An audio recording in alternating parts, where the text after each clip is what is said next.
to Within You, a podcast that explores the unknown, the liminal space, as you navigate between now and what's next. Yo soy Viviana Carrasco. I am a wisdom teacher, a mindset mentor, and a transformational guide. I'm based right here in Funky Town, which is Fort Worth, Texas, and I am very excited to have you with me today. This is the self-compassion practice episode. So I hope that you have been able to explore the workshop basically that I've offered throughout the fall and winter episodes. You've really taken a journey through the discovery of love being human, how we can allow the framework of the seasons to guide us through our transformation, to teach us about transitions and change on the outside so that we can transform on the inside. And as a quick overview, if you haven't taken those workshops, if you haven't explored those experiences, I encourage you. Here's just kind of like a little table of contents. In October, I shared with you the distinct difference in how I see goals and how I see goals. And so I came up with this acronym called MIND. So if you're interested in that or how to explore your imagination, check out the fall, October 2019 episodes. In November, we immediately went into dancing with doubt and how focusing on why instead of how and what is really the guide to get you through that doubt. And I focused on curiosity. So anytime that you move forward, I called it the Texas two-step, you move forward, there's a somehow innate way that we come back. So it's a forward and back motion. I imagine the ocean, and the waves coming in and out and just knowing where we are. Are you in a space in your personal journey where the wave is taking you out and it feels like freedom? You're just letting it guide you in a sort of flow? Or are you going against, their natural rhythm? So this is all about the intention around the nature, the seasons, and how we can align our internal movements with the external world. So both in relationships and in our lives. So that's November, immediately going into doubt. And then in the peak of winter in December, I talk a lot about letting go and how we need to move through our grief as we allow the death of things to happen, the death of an ego, the death of an identity, the death of who we were so that we can move towards who we are. In January, I emphasized the pause again, this movement back, this stillness and a patience with the timeline of transformation. Then the episode just before this was all about my personal experience through what I call the dark years and what some writers refer to as the dark night of the soul. Isn't that crazy the way that sounds? And this episode is about the practice of self-compassion, about kindness. And so I believe it is the key to everything. One of the things that I realized, and if you listen to the episode right before this, I go into detail about it, is that I had hit my edge and I could not be kinder, be more attentive, be more authentic to those around me that I loved unless I allowed that for myself. And that's typically hard for caregivers, for nurturers, and for women in general because of our nature, I think, and also because of the culture. And in addition to that, porque soy mexicana, it's just a little bit of everything.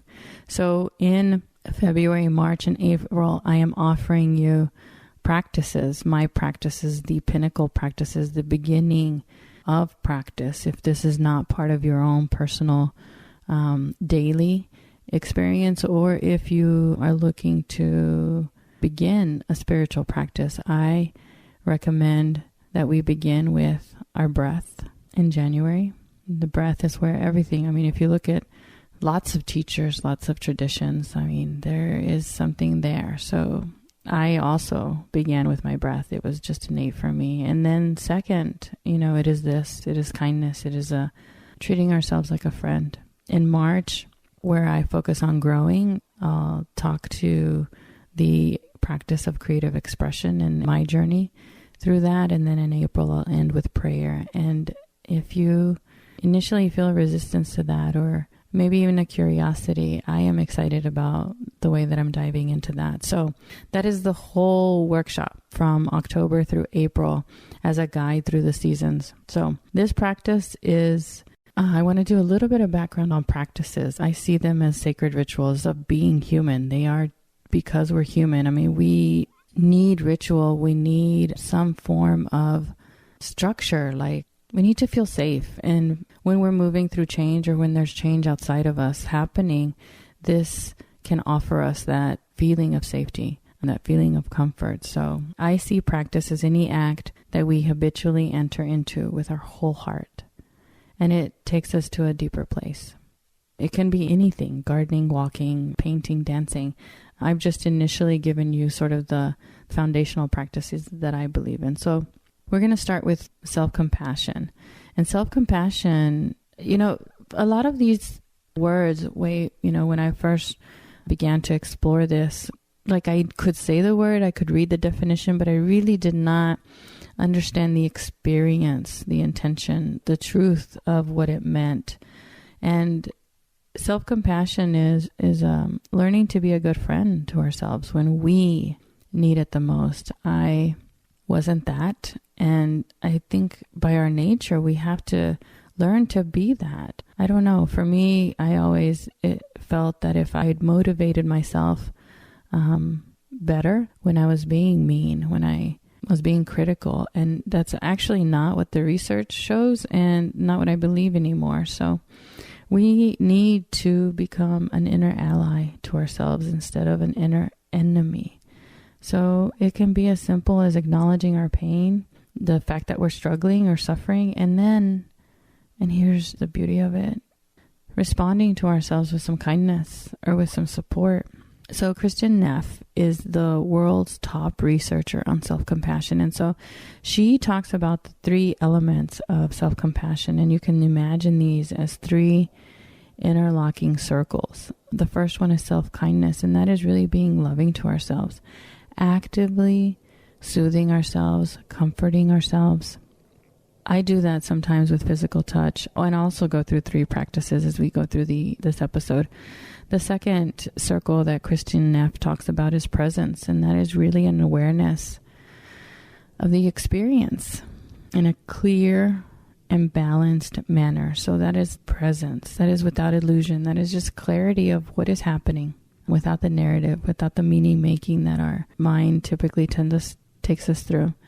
And then the third one, and this is one where I find myself continuing to do the majority of my work in, is the sense of interconnectedness, that we are connected, that we are not the only one suffering. We are not the only one that is going through this experience, that everyone suffers without exception.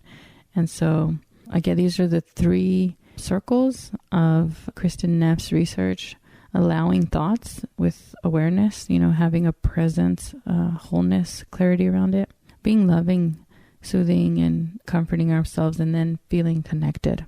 So that is all work. Each one of those circles, it's its own individual work. I know that in the beginning, my work was focused on just allowing thoughts. I trained myself. I worked really hard to push thoughts down, to push emotions down, to ignore the sensations. And now I'm at the opposite end of that spectrum, really recognizing what my own body's language is and what it means. And so rather than avoiding it, allowing it.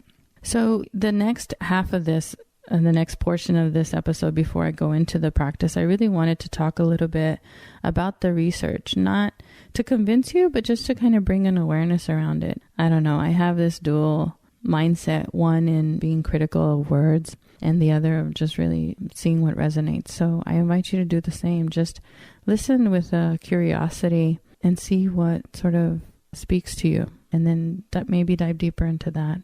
So the research shows, first of all, there's been an explosion of research over the last 20 years on self-compassion, and it shows that the benefits are just amazing for our well-being. So if the more self-compassion you have, the more happiness you'll have. The more self-compassion you'll have, the more self-confidence you'll have.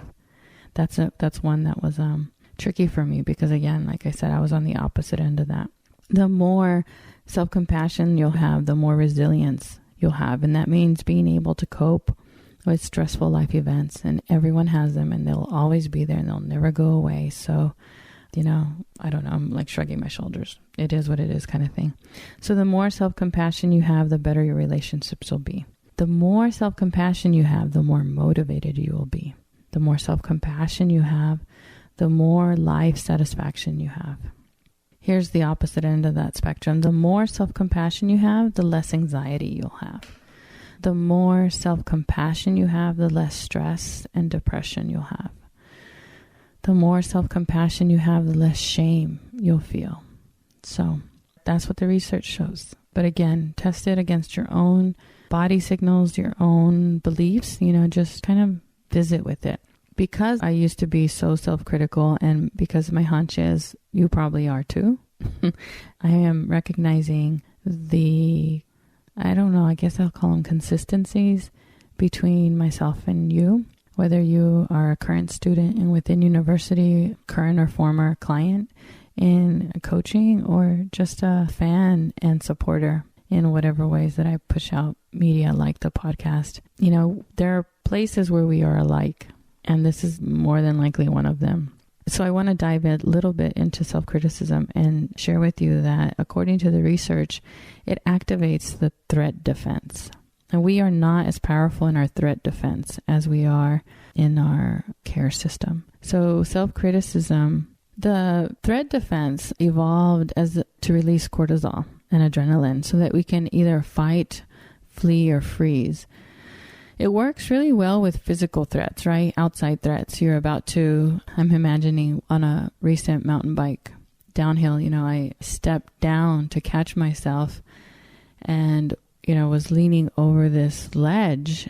And right there, I felt my threat defense activate and I instinctually pulled myself back. So that's it works really well for outside threats, when fear is real, when it is an immediate and present danger in front of you. But the lifestyle that most of us have here in the West, and specifically I can speak to America, is less about the outside threats and more about the internal threats.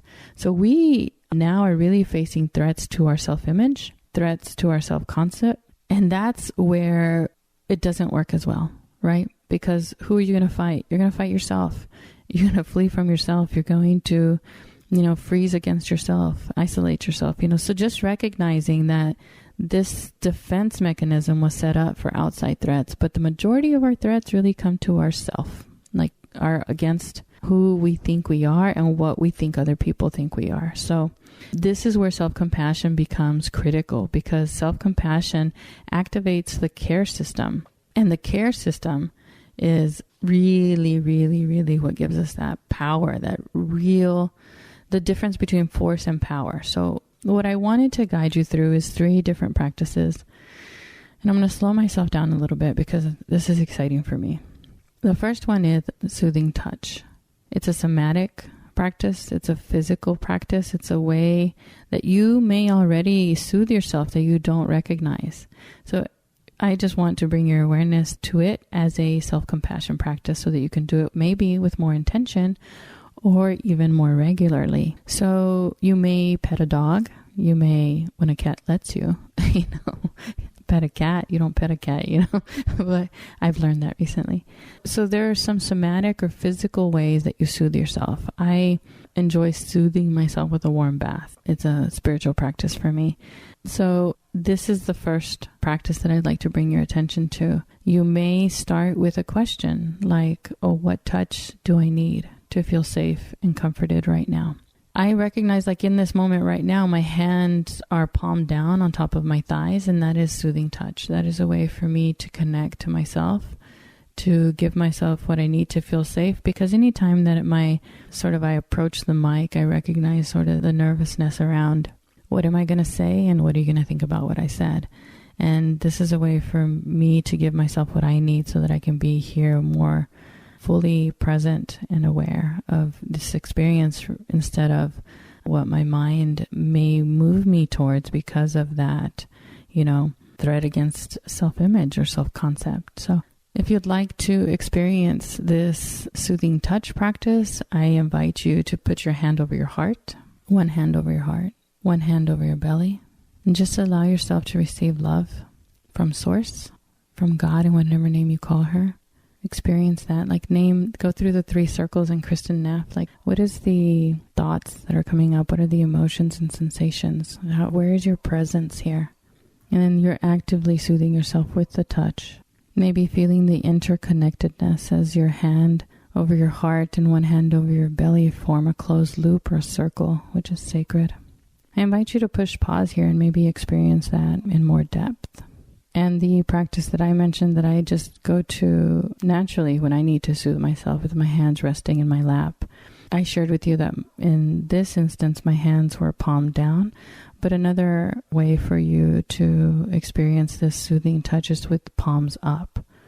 So ready to receive love. That's the first practice. The second practice is called a self-compassion break. And this is where we use language to evoke self-compassion. So I invite you to find a phrase that is authentic to you. It has to feel right to you. It has to fit in with you.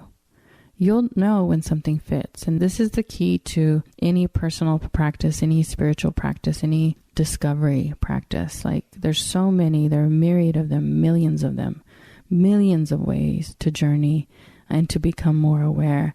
But there are only a few that are specific for you, that feel right to you. So find a phrase that is authentic to you. The trick here may be that the meanings of words are context dependent. So I may have given a different meaning to a word than you have.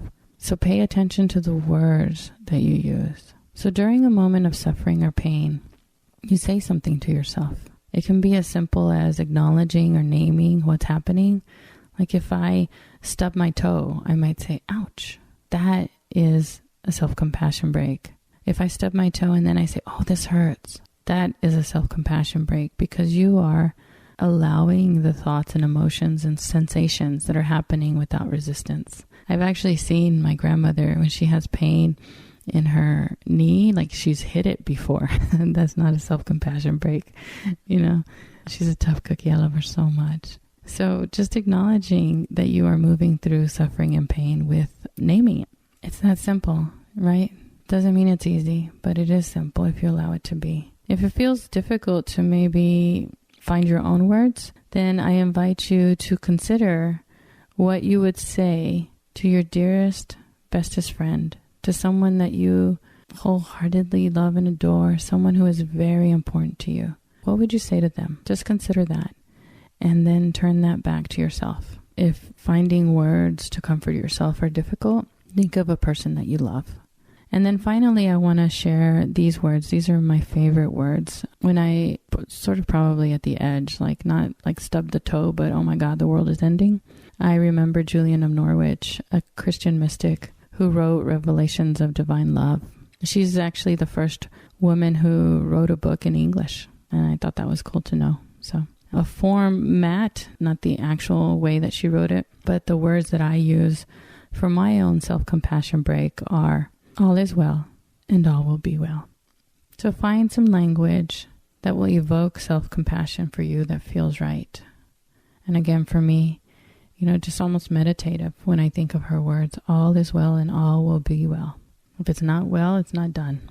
So those are the first 2 self-compassion practices that I'd like to offer you. And then the third one is a guided self-compassion practice.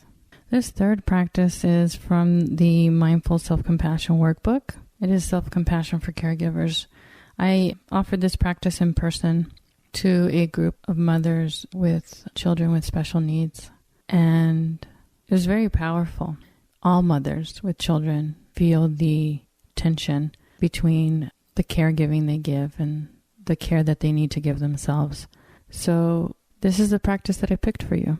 And if you'd like to explore self-compassion practices by the world's best, I invite you to pick up the Mindful Self-Compassion Workbook or explore any of the work by Kristen Neff. So this is more of a formal practice. So we're going to begin by finding a comfortable position, taking a few deep breaths and settling into your body. Settle into this present moment. You can close your eyes if you feel safe. You can leave your eyes open and just soften your gaze. As I invited you to do earlier with the soothing touch, you may even put your hand over your heart, hand over your belly, or wherever would comfort and soothe you and serve as a reminder to bring affectionate awareness to your experience and to yourself. Bring to mind someone you're caring for that's exhausting you or frustrating you. Someone you care about who is suffering. Since this is an introduction, I encourage you not to choose your child or anyone very, very close to you, as it can be kind of complicated. So visualize a person and that situation clearly in your mind. And feel the struggle in your own body. Listen carefully to these words. We are each on our own life journey. I am not the cause of this person's suffering, nor is it entirely within my power to make it go away, even though I wish I could. Moments like this are difficult to bear, yet I may still try to help if I can. Be aware of the stress you're carrying in your body. Inhale fully and deeply. Draw compassion inside your body and allow it to fill every cell of your body with compassion, with self-kindness. Continue to inhale fully and deeply, letting yourself be soothed by the inhaling and by giving yourself the compassion that you need. Keep the person in mind that you're caring about.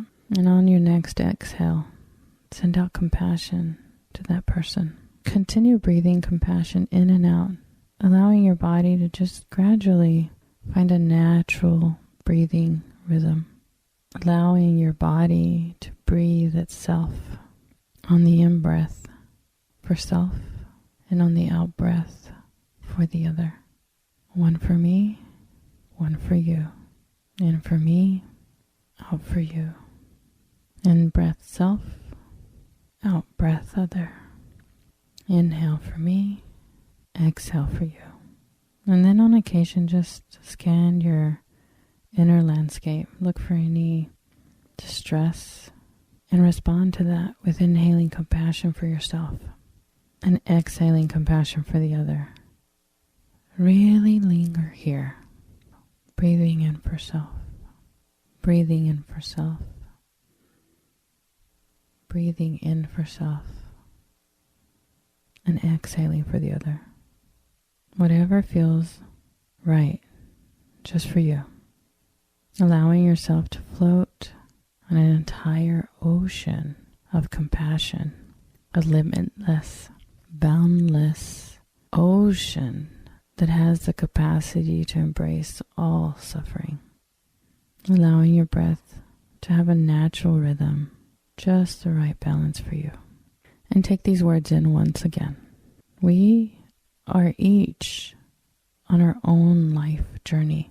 I am not the cause of this person's suffering, nor is it entirely within my power to make it go away, even though I wish I could. Moments like this are difficult to bear, yet I may still try to help if I can. Now let go of the practice and allow yourself to be exactly as you are in this moment, just like this, feeling fully human. And then whenever you're ready, gently open your eyes if you've closed them. Give yourself 1 or 2 minutes to just let this practice settle. Allow yourself to linger on any words, any sensations, or any feelings that provide you with a sense of relief or freedom. Remember that we begin by receiving. Even a newborn baby has to breathe in before it can breathe out. Breathe in for you. Receive compassion. You can pause the episode here if you'd like to continue to linger and allow yourself to feel the sense of relief and freedom, and rewind this practice and allow me the honor of guiding you through it again. One of my favorite things to do in the world is to guide my friends and students within university. It is an online platform where we intersect our interior life and our creative expression.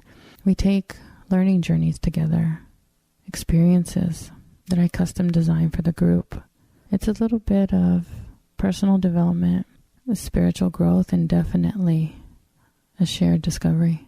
because we continue to learn new things together. We become aware together. We become better together. Because there's only so much you can do in your head, in your journal, or alone. So these journeys of discovery are ways that we travel together so that we can transform, have that inner change through our own awareness.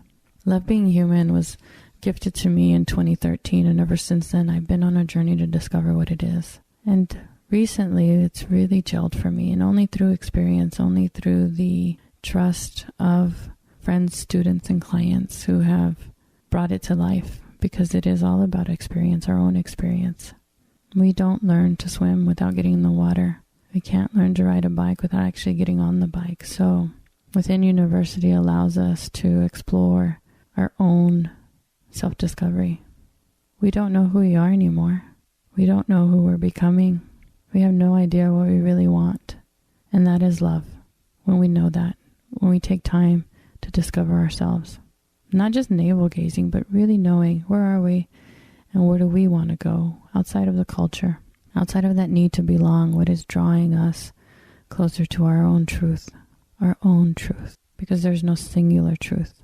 Well, there are some. See how everything is sort of dualistic?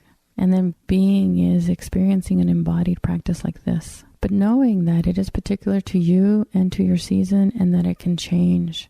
And it helps to be guided, to have a teacher, to have a fellow student, to be in a community, to be in a group as we explore those embodied practices. Because we are human beings, not always human doings. And then finally, outside of these practices, the pinnacle, the pillar, the everything of humanity and growth and reinvention of a new identity, transition to a new role, a new way of life, a new way of being, is through creative expression, really building a relationship with your creativity. For me, it's been a lot of things, blackout poetry, making jewelry in my chaplets, my little bracelet rosary. Recently with gardening or with making milagros. It's been an interesting little butterfly run across the different flowers of creativity. That is Love Being Human. Self-discovery, embodied practice, and your own creative expression. It has been my honor to be with you. I invite you to scroll through viviancarrasco.com. Find a spot where you can put your name and email. It should be at the end of every blog and podcast. There's a button there, and most of the buttons on my pages say yes, please. The reason that they say yes, please is because first you say yes. You make a choice. You make a decision. You make a micro commitment to yourself to say yes to your own inner transformation, to building your inner skills. And then please, not as a request to me, but as a prayer. Please, as a form of an intention for us to dream together, for us to experience together, for us to change in community and co-creation. Thank you for joining me on the Within You podcast.